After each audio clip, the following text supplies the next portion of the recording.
नमस्कार दोस्तों। कहानियों की श्रृंखला में आज सुनेंगे मुंशी प्रेमचंद जी की कहानी पत्नी से पति।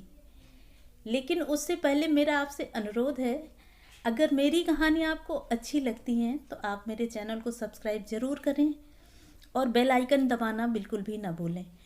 आपका सहयोग मेरे लिए अपेक्षित है। मिस्टर सेठ को सभी हिंदुस्तानी चीज़ों से नफरत थी और उनकी सुंदरी पत्नी गोदावरी को सभी विदेशी चीज़ों से चिढ़। मगर धैर्य और विनय भारत की देवियों का आभूषण है। गोदावरी दिल पर हजार जब्र करके पति की लाई हुई विदेशी चीज़ों का व्यवहार करती थी। हालांकि भीतर ही भीतर उसका हृदय अपनी परवस्था पर रोता था। वह जिस वक्त अपने छज्जे पर खड़ी होकर सड़क पर निगाह दौड़ाती और कितनी ही महिलाओं को खद्दर की साड़ियों को पहने गर्व से सिर उठाते चलते देखती, तो उसके भीतर की वेदना एक ठंडी आह बनकर निकल जाती थी। उसे ऐसा मालूम होता था कि मुझसे ज़्यादा बदनसीब औरत संसार में नहीं है। मैं अपने स्वदेशवासियों की इतनी भी सेवा नहीं कर सकती। शाम को मिस्टर सेठ के आग्रह करने पर वह कहीं मनोरंजन या सैर के लिए जाती तो विदेशी कपड़े पहने हुए निकलते समय शर्म से उसकी गर्दन झुक जाती थी। वह पत्रों में महिलाओं के जोश भरे व्याख्यान पढ़ती तो उसकी आंखें जगमगा उठती। थोड़ी देर के लिए वह भूल जाती कि मैं यहाँ बंधनों में जकड़ी हुई हूँ। होली का दिन था। 8 बजे रात का समय।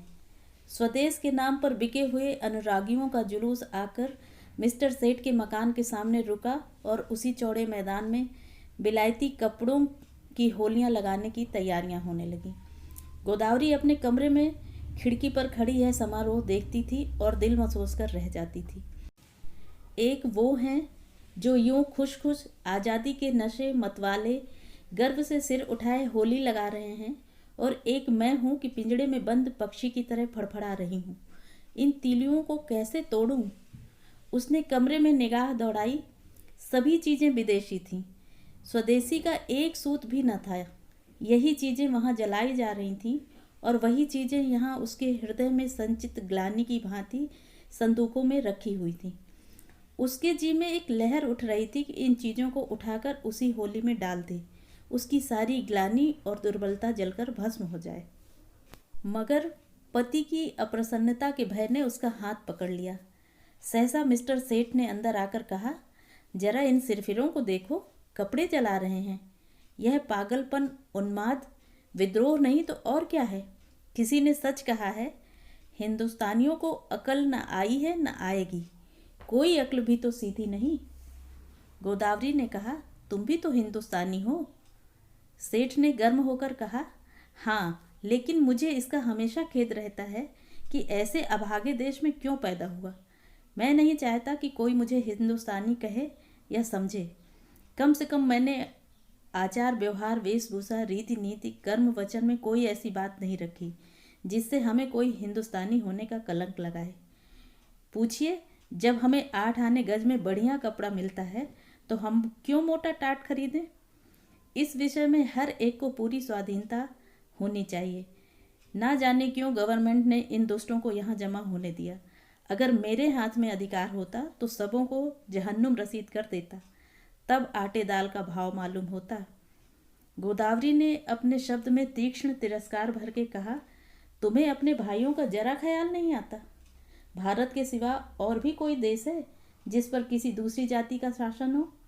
छोटे छोटे राष्ट्र भी किसी दूसरी जाति के गुलाम बनकर नहीं रहना चाहते।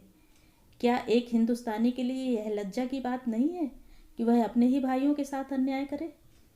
सेठ ने भौवें चढ़ाकर कहा, मैं इन्हें अपना भाई नहीं समझता। गोदावरी ने कहा, आखिर तुम्हें सरकार जो वेतन देती है वह इन्हीं की जेब से तो आता है। सेठ, मुझे इससे कोई मतलब नहीं कि मेरा वेतन किसकी जेब से आता है। मुझे जिसके हाथ से मिलता है वह मेरा स्वामी है। न जाने इन दुष्टों को क्या सनक सवार हुई है। कहते हैं भारत आध्यात्मिक देश है। क्या अध्यात्म का यही आशय है कि परमात्मा के विधान का विरोध किया जाए?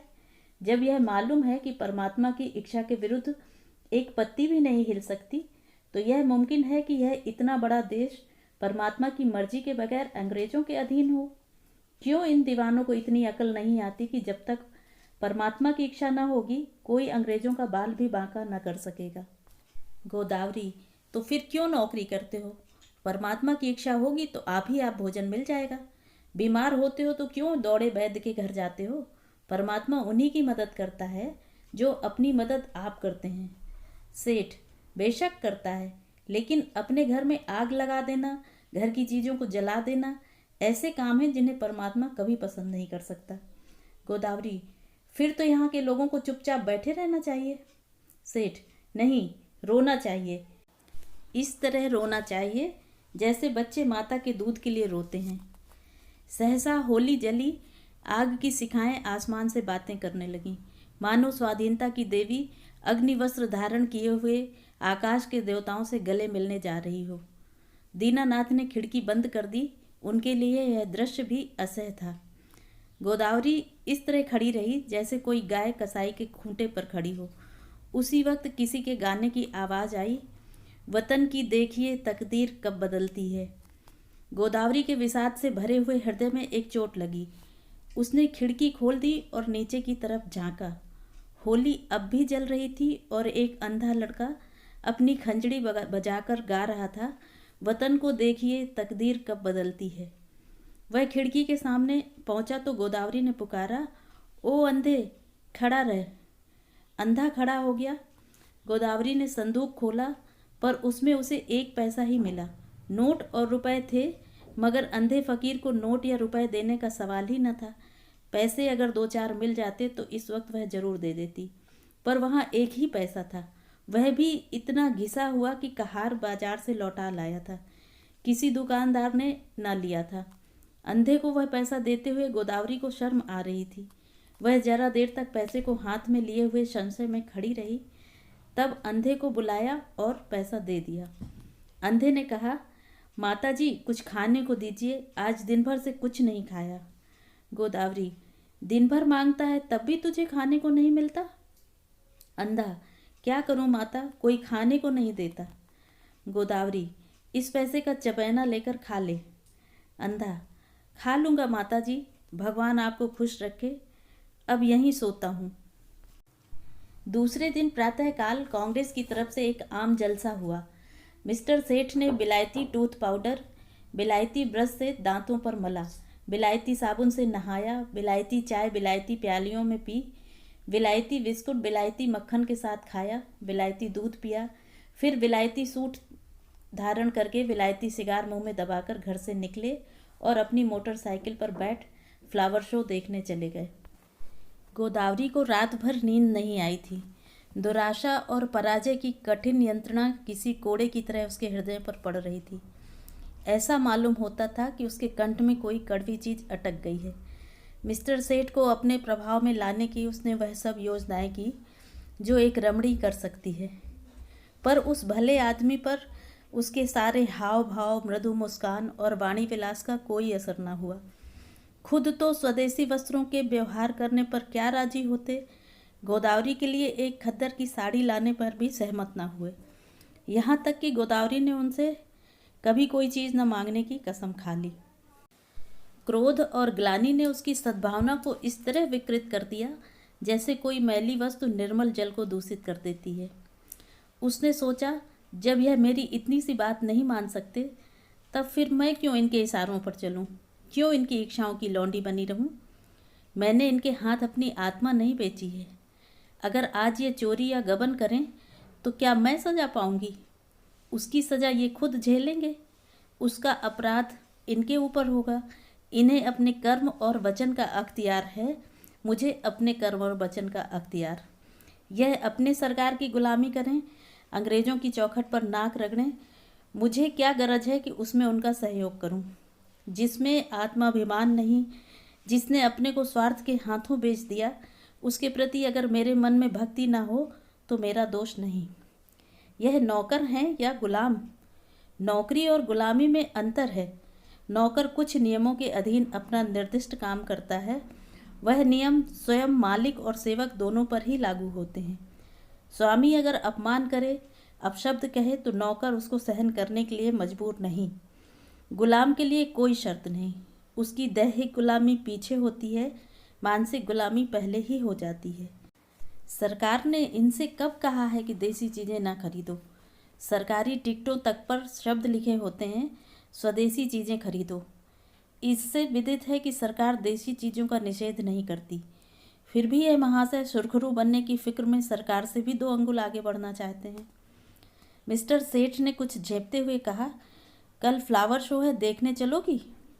गोदावरी ने विरक्त मन से कहा, नहीं, बहुत अच्छा तमाशा है, मैं कांग्रेस के जलसे में जा रही हूँ। मिस्टर सेठ के ऊपर यदि छत गिर पड़ी होती या उन्होंने बिजली का तार हाथ से पकड़ लिया होता तो भी वह इतने बदहवास न होते। आंखें फाड़कर बोले, तुम कांग्रेस के जलसे में जाओगी? हाँ, जरूर जाऊंगी। मैं नहीं चाहता कि तुम वहाँ जाओ। अगर तुम मेरी परवाह नहीं करते तो मेरा धर्म नहीं कि तुम्हारी हर एक आज्ञा का पालन करूं। मिस्टर सेठ ने आंखों में विष भरकर कहा, नतीजा बुरा होगा। गोदावरी मानो तलवार के सामने छाती खोलकर बोली, इसकी चिंता नहीं, तुम किसी के ईश्वर नहीं हो। मिस्टर सेठ खूब गर्म हो पड़े, धमकियां दी, आखिर मुंह फेर कर लेट गए। प्रातःकाल फ्लावर शो जाते समय भी उन्होंने गोदावरी से कुछ ना कहा। गोदावरी जिस समय कांग्रेस के जलसे में पहुंची तो कई हजार मर्दों और औरतों का जमाव था। मंत्री ने चंदे की अपील की थी और कुछ लोग चंदा दे रहे थे। गोदावरी उस जगह खड़ी हो गई जहां और स्त्रियां जमा थीं और देखने लगी कि लोग क्या देते हैं। अधिकांश लोग 2-2, 4-4 आना ही दे रहे थे। वहां ऐसा धनवान था ही कौन। उसने अपनी जेब टटोली तो 1 रुपया निकला। उसने समझा यह काफ़ी है। इसी इंतजार में थी कि झोली सामने आवे तो उसमें डाल दूं। सहसा वही अंधा लड़का जिसे कि उसने पैसा दिया था न जाने किधर से आ गया और ज्यों ही चंदे की झोली उसके पास पहुंची उसने उसमें कुछ डाल दिया।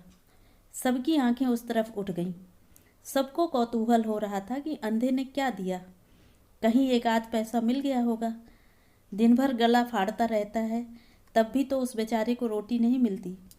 अगर यही गाना साज के साथ किसी महफिल में होता तो रुपए बरसते, लेकिन सड़क पर गाने वाले अंधे की कौन परवाह करता है।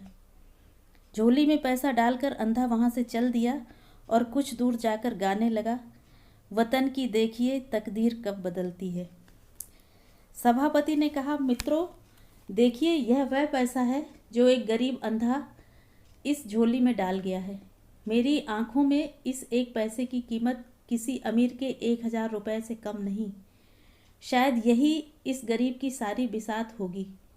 जब ऐसे गरीबों की सहानुभूति हमारे साथ है तो मुझे सत्य की विजय में संदेह नहीं मालूम होता। हमारे यहाँ क्यों इतने फकीर दिखाई देते हैं?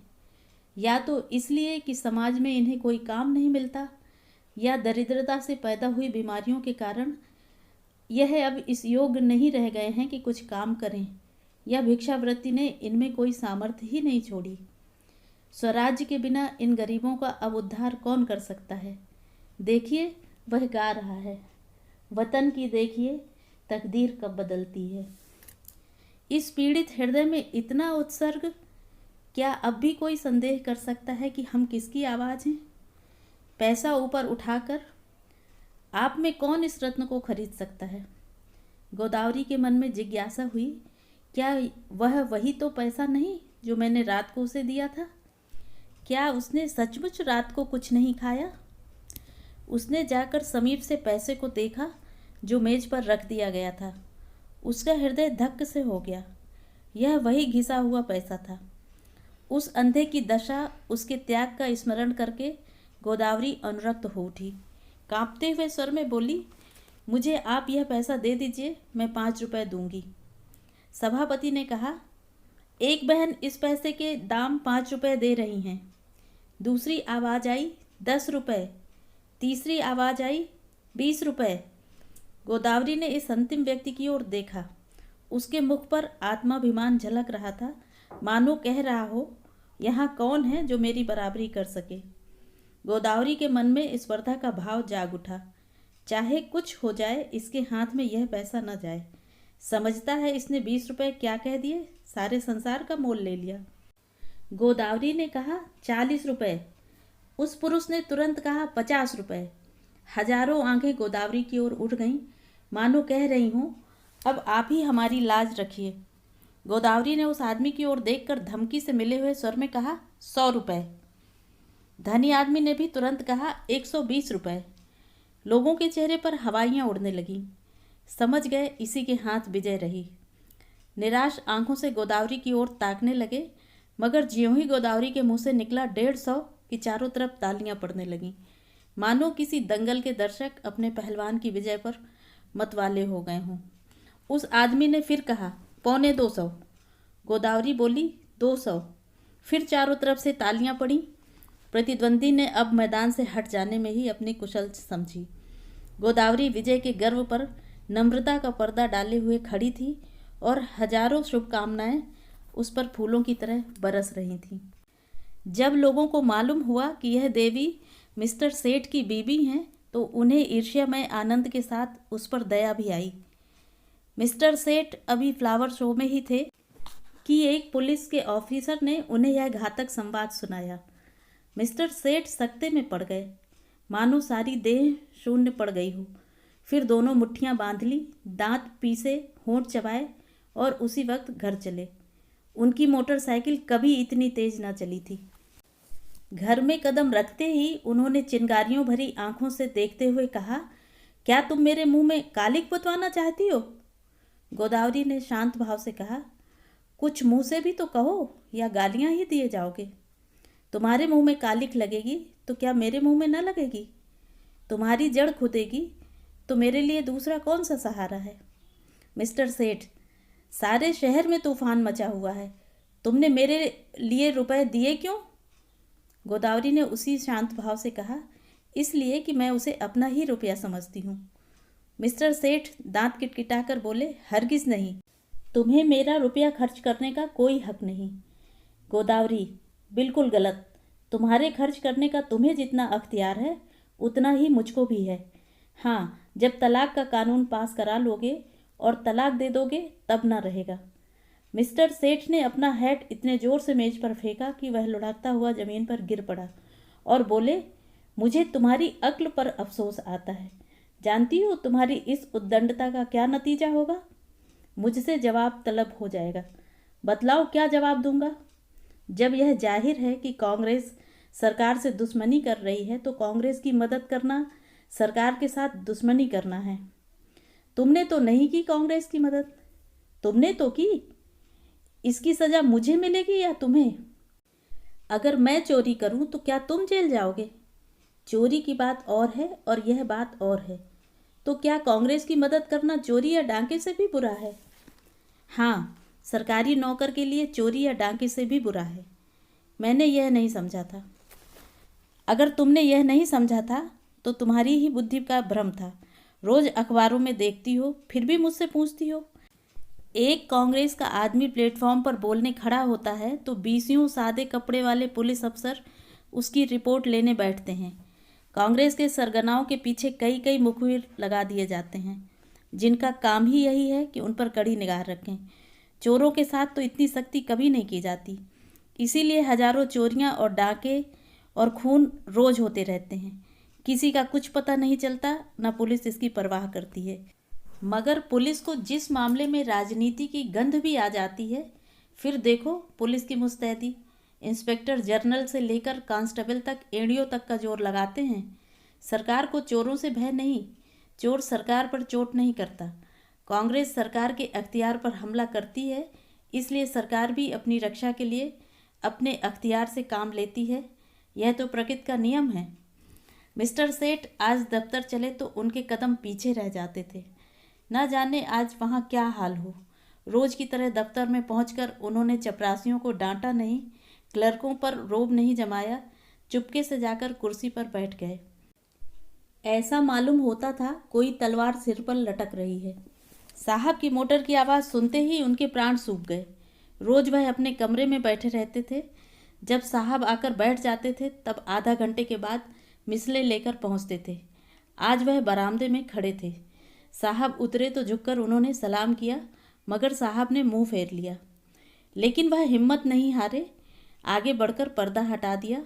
साहब कमरे में गए तो सेठ साहब ने पंखा खोल दिया, मगर जान सूखी जाती थी कि देखें कब सिर पर तलवार गिरती है। साहब ज्यों ही कुर्सी पर बैठे, सेठ ने लपक कर सिगार केस और दिया सलाई मेज पर रख दी। एकाएक ऐसा मालूम हुआ मानो आसमान फट गया हो। साहब गरज रहे थे, तुम दगाबाज आदमी हो। सेठ ने इस तरह साहब की तरफ देखा जैसे उसका मतलब नहीं समझे। साहब ने फिर गरज कर कहा, तुम दगाबाज आदमी हो। मिस्टर सेठ का खून गर्म हो उठा। बोले, मेरा तो ख्याल है कि मुझसे बड़ा राजभक्त इस देश में ना होगा। साहब, तुम नमक हराम आदमी है। मिस्टर सेठ के चेहरे पर सुर्खी आई। आप व्यर्थ ही अपनी जबान खराब कर रहे हैं। साहब, तुम शैतान आदमी है। मिस्टर सेठ की आंखों में सुर्खी आई। आप मेरी बेइज्जती कर रहे हैं। ऐसी बातें सुनने की मुझे आदत नहीं है।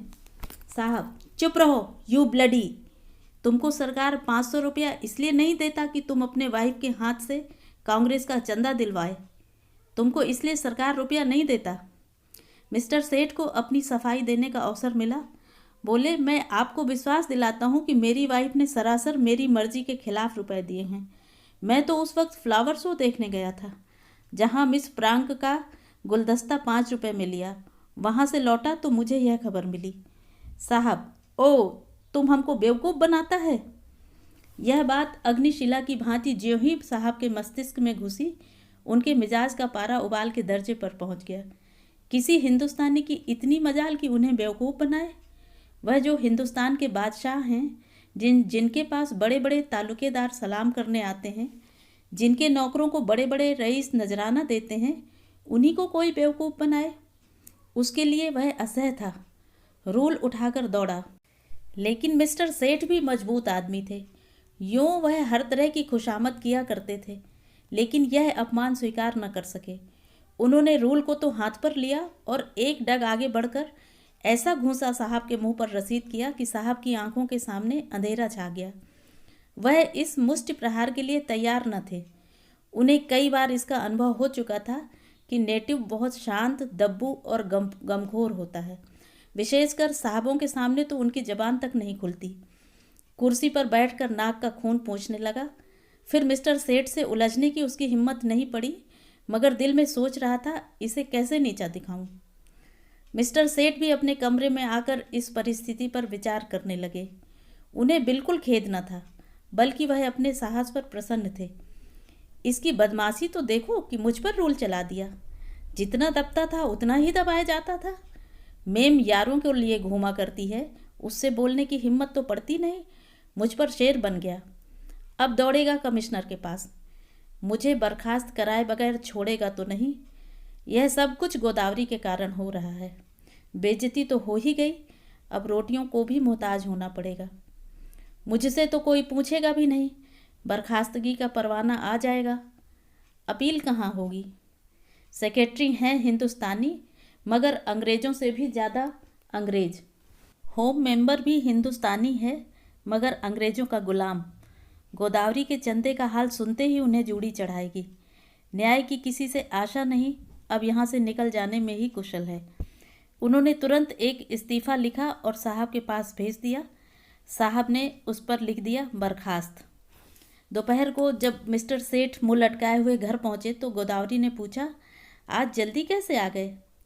मिस्टर सेठ दहकती हुई आंखों से देखकर बोले, जिस बात पर लगी थी वह हो गई, अब रो सिर पर हाथ रख के। गोदावरी, बात क्या हुई, कुछ कहो भी तो। सेठ, बात क्या हुई। उसने आंखें दिखाई। मैंने चांटा जमाया और इस्तीफ़ा देकर चला आया। गोदावरी, इस्तीफ़ा देने की क्या जल्दी थी। सेठ, और क्या सिर के बाल नोचवाता। तुम्हारा यही हाल है तो आज नहीं कल अलग होना ही पड़ता। गोदावरी, खैर जो हुआ अच्छा ही हुआ। आज से तुम भी कांग्रेस में शरीक हो जाओ। सेठ ने होंठ चबाकर कहा, लजाओगी तो नहीं, ऊपर से घाव पर नमक छिड़कती हो। गोदावरी, लजाऊं क्यों, मैं तो खुश हूँ कि तुम्हारी बेड़ियाँ कट गईं। सेठ, आखिर कुछ सोचा है, काम कैसे चलेगा। गोदावरी, सब सोच लिया है, मैं चलाकर दिखा दूंगी। हाँ, मैं जो कुछ कहूँ वह तुम किए जाना। अब तक मैं तुम्हारे इशारे पर चलती थी, अब से तुम मेरे इशारे पर चलना। मैं तुमसे किसी बात की शिकायत ना करती थी। तुम जो खिलाते थे खाती थी, जो पहनाते थे पहनती थी, महल में रखते महल में रहती, झोपड़ी में रखते झोपड़ी में रहती। उसी तरह तुम भी रहना, जो काम करने को कहूँ वह करना, फिर देखूँ कैसे काम नहीं चलता। बड़प्पन सूट बूट और ठाट बाट में नहीं है, जिसकी आत्मा पवित्र हो वही ऊंचा है। आज तक तुम मेरे पति थे, आज से मैं तुम्हारा पति हूँ। सेठ जी उसकी ओर स्नेह की आंखों से देखकर हंस पड़े। तो ये थी कहानी।